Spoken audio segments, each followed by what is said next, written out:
Feliz y bendecido jueves eucarístico, mis queridos hermanos. Qué platillos más hermosos los que nos dispensan las lecturas del día de hoy. Recuerden que estamos siguiendo los libros históricos del Antiguo Testamento. Ya venimos diciendo desde un principio que nos dejaron como platillo personal el leer, para tener conocimiento de lo que estamos hablando, los libros de Josué, es hermosísimo. Nos narra obviamente desde la salida del Éxodo hasta la partitura ya anterior a el establecimiento de los jueces. Nos narra esos episodios de lo que fue el pueblo gobernado por dirigentes a los cuales le llamamos jueces. Bien, luego Ruth nos narra unos episodios hermosos en los que vemos también la presencia de la mujer dentro de lo que es la historia de salvación. Caímos después a primer libro de Samuel, que nos narraba muchísimas historias de Saúl, el primer rey que fue escogido y que era desobediente y que pues le dio la espalda al Señor. Luego pasamos con el segundo libro de Samuel, que nos narraba la historia de un gran hombre, un gran rey que sí, aunque tuvo sus desavenencias, también siempre solicitaba perdón, amor y misericordia, y le era fiel. Aprendamos eso, fiel. De ahí la grandeza de David, fiel al Señor, fiel a Dios, nunca le dio la espalda, pese a que entre todos los demás pueblos existían muchos que tenían otros dioses. Él nunca le dio la espalda a Yahvé Todopoderoso, el excelso Rey de Reyes. Luego, ahora estamos leyendo el primer libro de Reyes, en donde nos hemos concentrado en estudiar el hijo de David, Salomón, que fue escogido por el mismo David. Una vez más, Dios Todopoderoso se le presentó. Tuvo una vida muy buena en cuanto a la presencia de Dios. Estuvo siempre presente dándole y entregándole lo que más le pidió Salomón, sabiduría. Y se considera, de hecho, en la historia regular, como el rey más sabio y astuto. Llegó a concretar nada menos que la unidad de todo el pueblo de Israel. Todas las 12 tribus estaban unidas bajo su mando.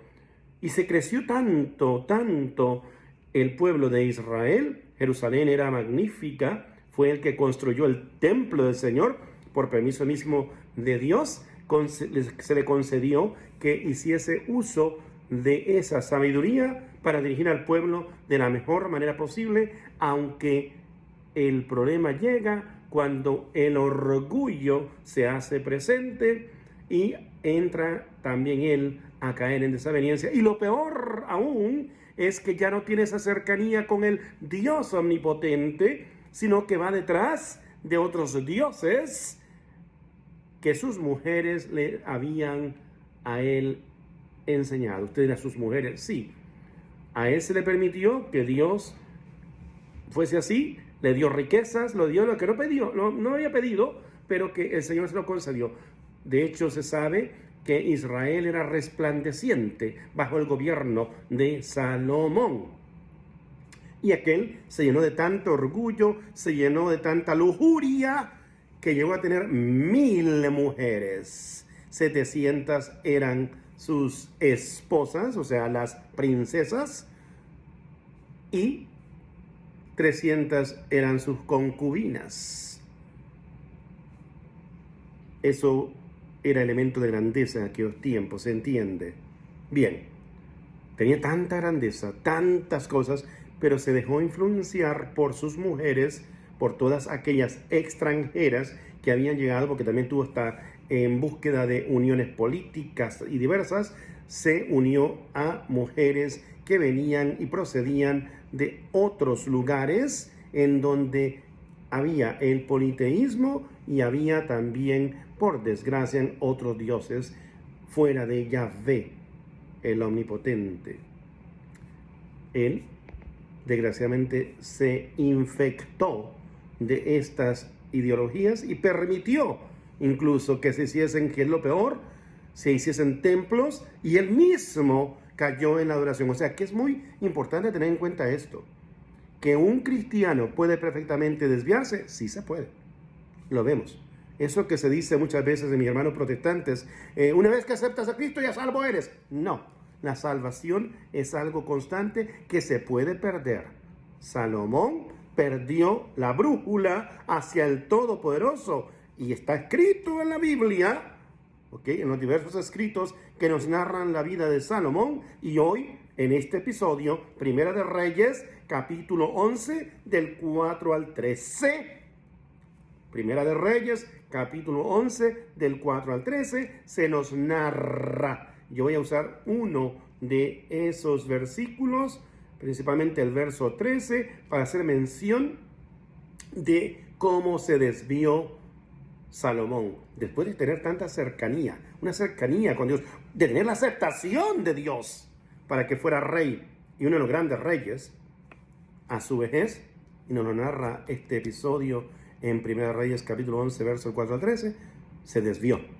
Llegó al desvío de incluso dar la espalda al único y verdadero Dios y empezar a dar homenajes a dioses extraños.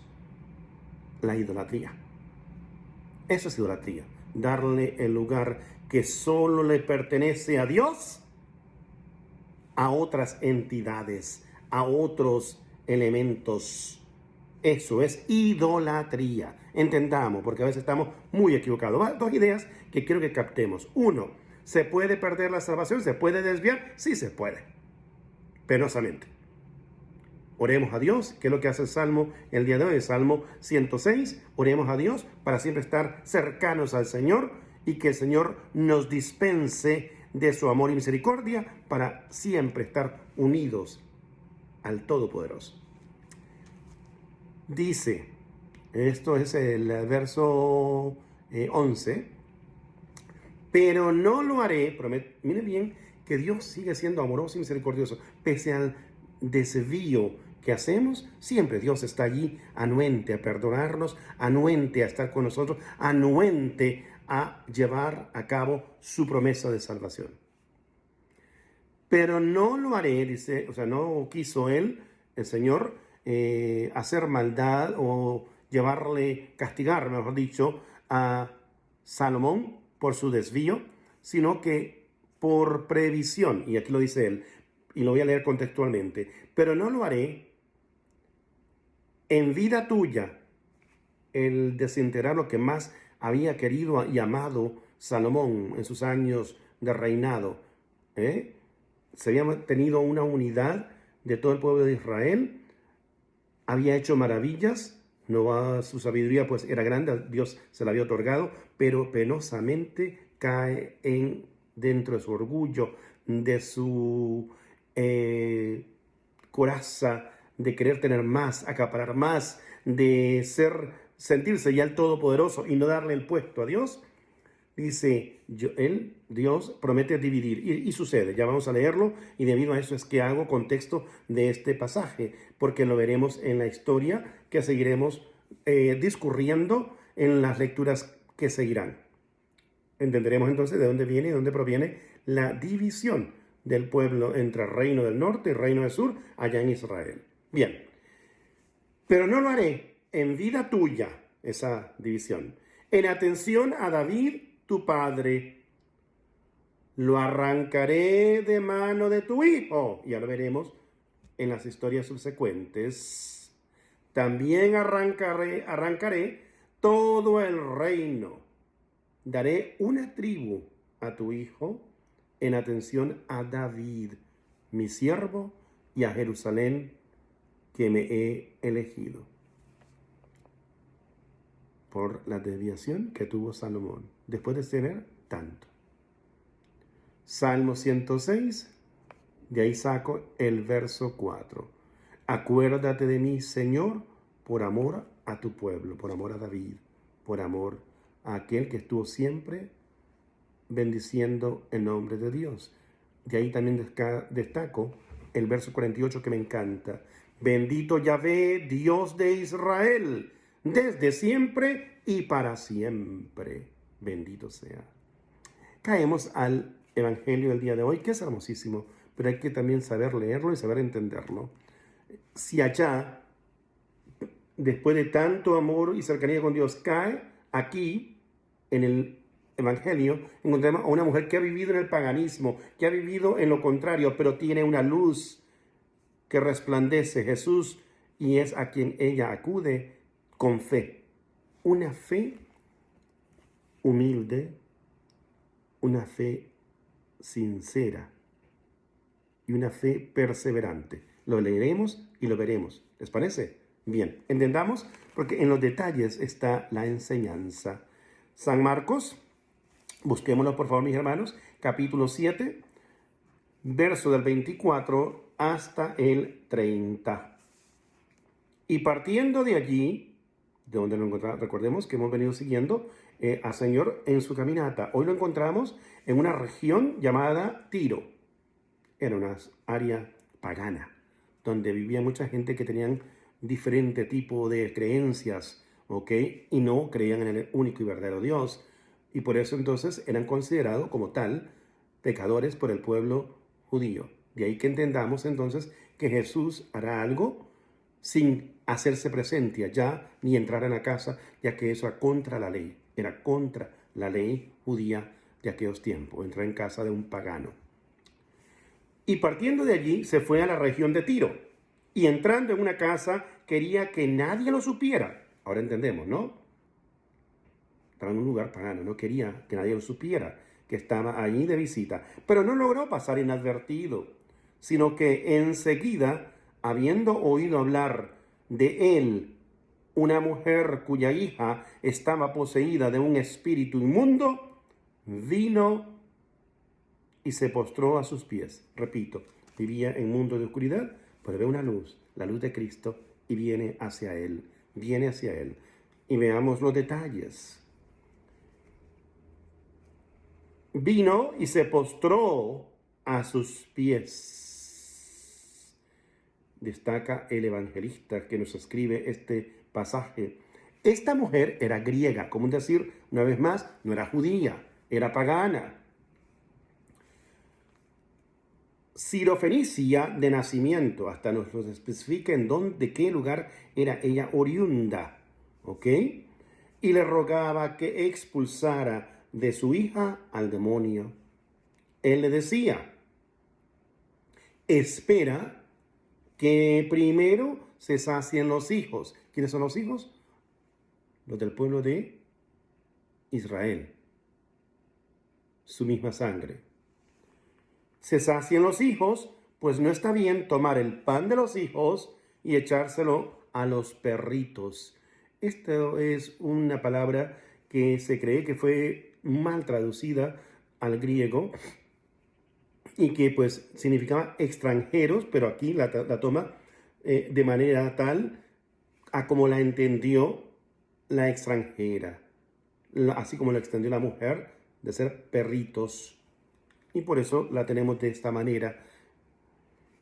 Mas ella le respondió, veamos sí en los detalles, repito, una fe humilde, sincera y persistente. No se ve por vencida.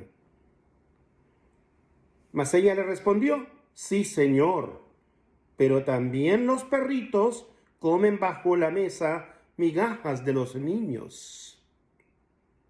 Él entonces le dijo, escuchemos bien, por lo que has dicho, una expresión que nos encanta, así como tú dices, se cumplirá. La palabra tiene mucho, pero mucho poder. Por lo que has dicho, vete, el demonio ha salido de tu hija.